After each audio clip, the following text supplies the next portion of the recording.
Techiman Krunti Sabri or Chile Emma or Sia de ye a confirm your tossen nine. Techiman hine.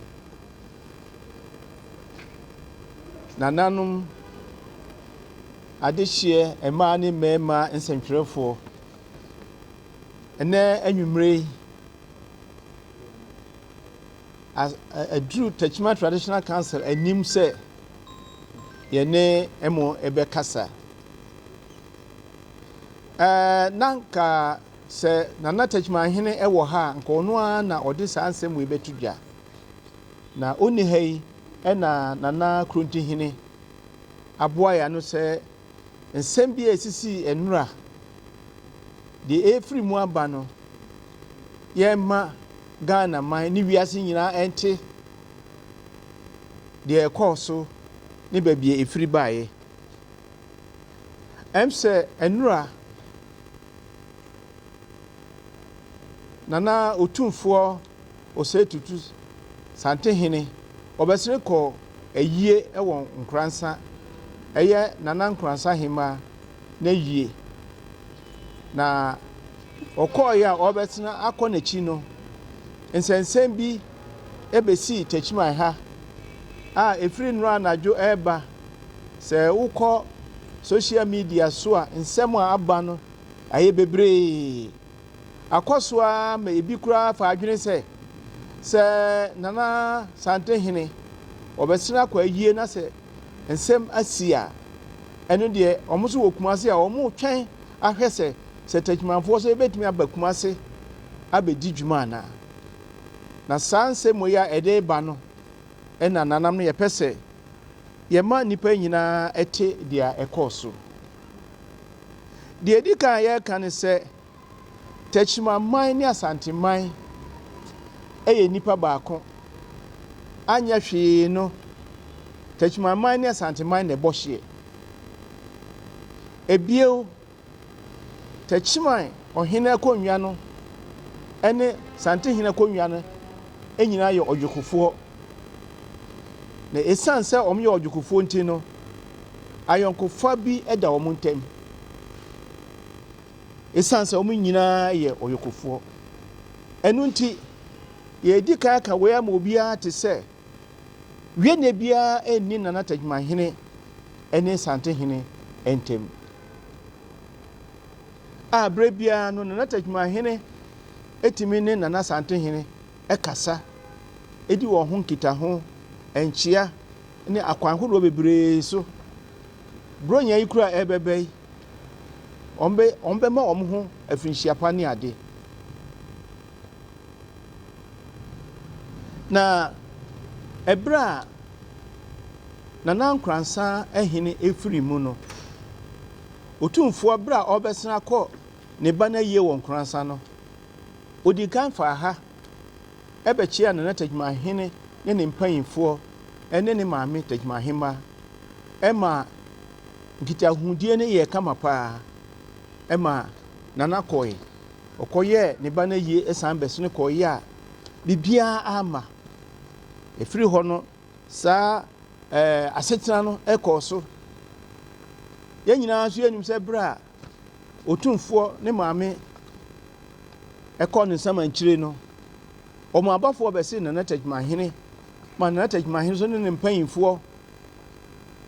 ekọ eyi no e ma ne ye fefefe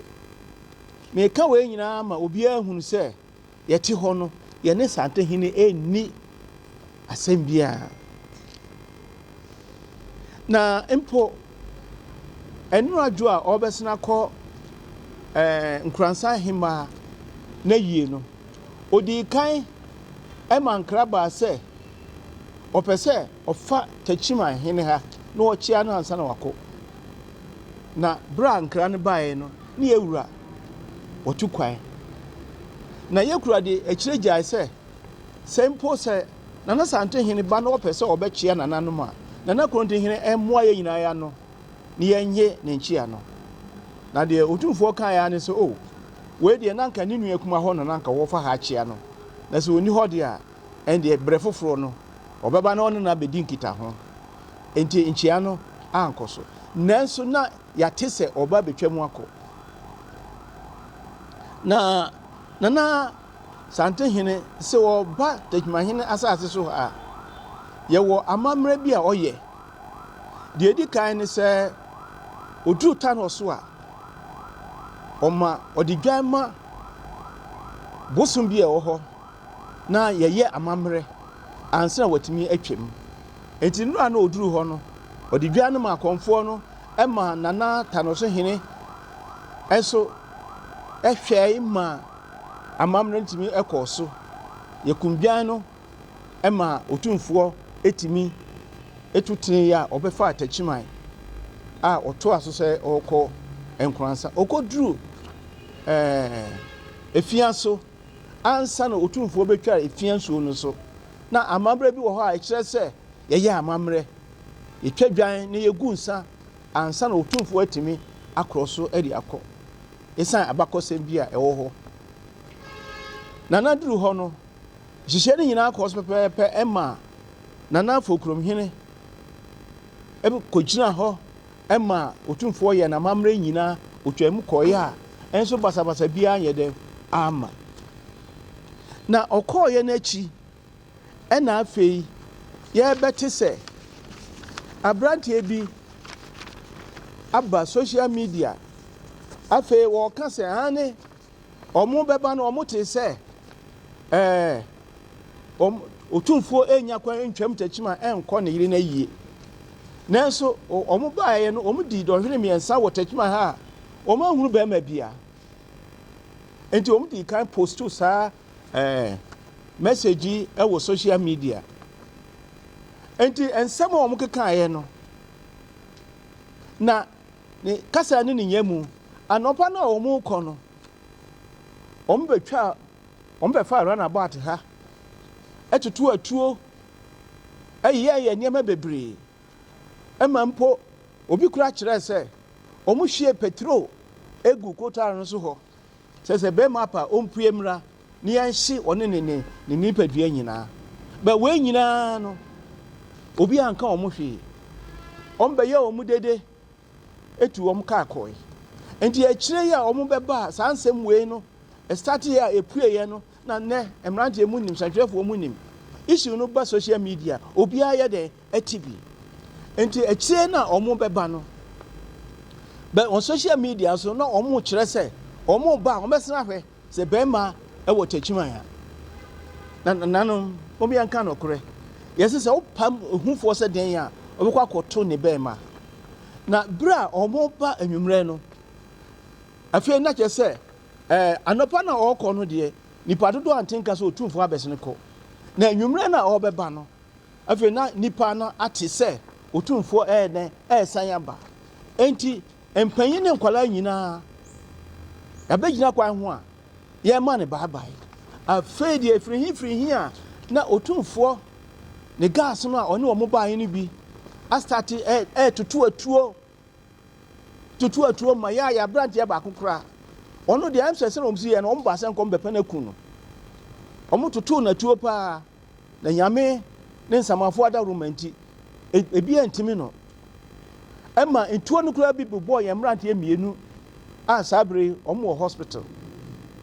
eba sa no na Techimanfo no aka no omo ka se ye ntimi ntra ye krom pa de ma tutu ye tuo no so kura na eba ahimfie ha omo si nkrasakwan so omo ban eba ahimfie ha yeso ye ntena se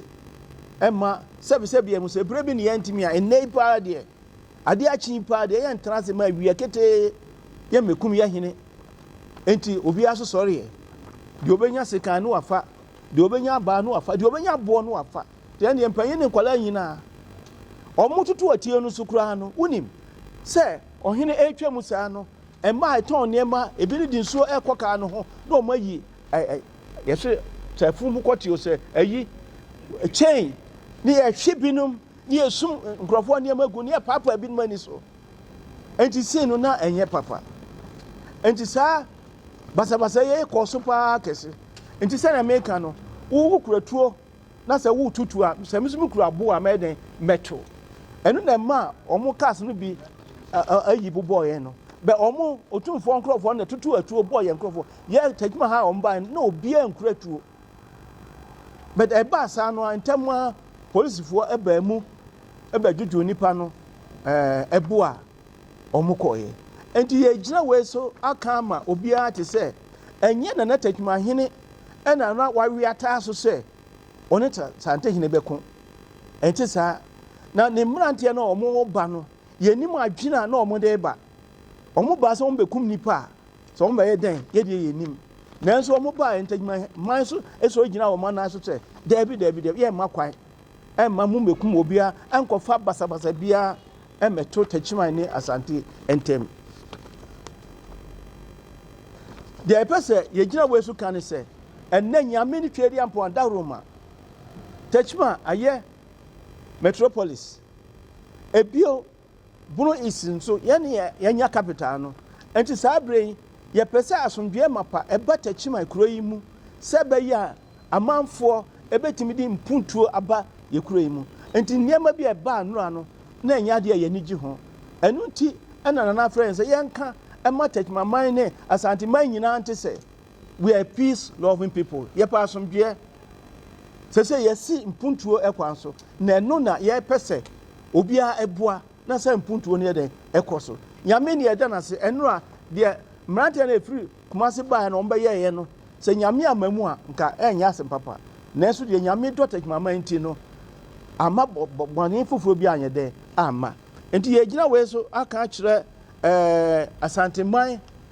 ese na Techiman hene enu no omu ni asem bia ensem bia eba bra bia atwam no ende atwam kɔ na Techiman hene ene asantehene atena faako anum asomdue ebuya se ene nananum bia no aka kire ohun se mpo se BBC a omo mfa tokwasem omo de tekrema na be ne ebeka enu nti asantefo wo Techiman kroim ha no mbedi adanse se na iba ye no ontoto santeni bia ase santeni bia ni ho a wonya asem a ye ka se wo ye santeni nti ye tata no ehunahuna no ye ka na asomdue kwa because ye nim se ye nipa baako enyina ne ye ka bom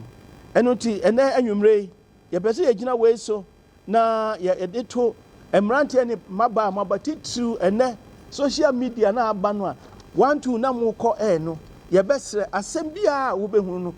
pemu nokre ansa men ko kan se ne a wo pe no na wo ka so adwene ho kwa akire asem bi wo ho eba etufo eboa nipa eno de ye nsim kwan na de ebetimi di ntokwa aba de ye besre se monwene ho mienu ansa maye den mwaka afa ebio ahinia nkasa eye animonyam adwuma enu nti ohene ho asem so ye ka ye de anidie na ye den eka na nya se wote asem no na wo ka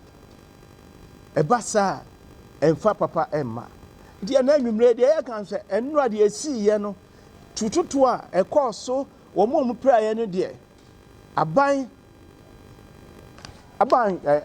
aban bofo wo masom ende edru wo policefo no ho a omo hwe na ba bia ehia se omtu ho anamo no omatu na de ye nne de ye de nananom amamra kwa so ne ye ka se de ba ye no enye ohini bia na soma wo bia saa de enim se enye Otumfour na soma ne nkola nso omatututuo enti ye stress eme obi amfa ne ho nyim se Techiman hene ene asantehene e wo ntokwa ye beko ye nko bio de aba twam de ayen aba twam ko se mpo de ye pese ye ne asantefo ka bomu ye na yenso ye man ye den etumpon eno na beboa Ghana man ba bia Techiman eda no eda ye pa magana man ti se basa bia si ha se ntokwa ba na se omu ntimi mba ha na omu afa aduane akwa omu ba kire omu saa na bronya ye bebe se bibi beto ye na omu tem na se yenso adwadifo ntimi nkokuma ase emefa ne mama ebe ha ye enti eyese afanu nyina ye tena se de asomdwe mu enti ye besre se saa semu abai mo obi anto aso ye gina we so asre se obi biara owo Techiman ha owo dwumedi wo kumase no onfa akoma pa anye de enko efise enim se de ye ka ne ha Otumfour so aka ne saa wo kumase se de ba anura no eye nsem kitwa bi na ba ye ti mo obi ntrase nka se ye ne asantefo wo ekun yɛbɛtumi akɔ hɔ ɔmo so bɛtumi aba ha na wɔn bɛdi wɔn dwuma ama biribiara ayɛ nkɔsoɔ nti ɛna anwummere asɛm wei ɛna yɛgyina Nana Techiman hene anan mu aka ama obiara te sɛ Techiman man ɛne asanteman ɛnni ntɔkwa biara ɛfiri saa abere kɔ deɛ sɛ mpo ɛsan sɛ yɛne wɔn na bɔ ɛhyeɛ no sɛ biribi kura na ɛbɛba yɛde tɛkrɛma na ɛbɛka ɛnyɛ ma so tenten ɛnyɛ kɔɔto asɛm biara na deɛ si nnura no deɛ it's rather unfortunate na ɛnyɛ sɛ ɛba nanso no yɛsrɛ sɛ mo obiara masa abio mo a mo okuma asen yɛ a yɛwɔ ha yi yɛsrɛ sɛ mo hunu sɛ mo yɛ ɛnamfoɔ sɛ bɛyɛ mo dwuma a mo bɛdi no obiara bɛnya so mfasoɔ ɛna anwummere nananom ɛne nsɛntwerɛfoɔ asɛm wei ɛna Nana Techiman hene nan di mu yɛka de akyerɛ mu yɛda mo ase. Mr. Mankwa,